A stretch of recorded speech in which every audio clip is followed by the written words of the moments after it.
فمن يرد الله أن يهديه يشرح صدره للإسلام ومن يرد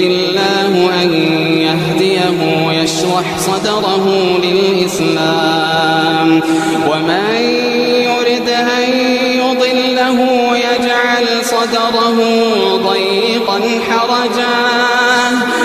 يجعل صدره ضيقا حرجا كأنما يصعد في السماء فمن يرد الله أن يهديه يشرح صدره للإسلام ومن يرد أن يضله يجعل صدره ضيقا حرجا كأنما يصعد في السماء كذلك يجعل الله الرجس على الذين لا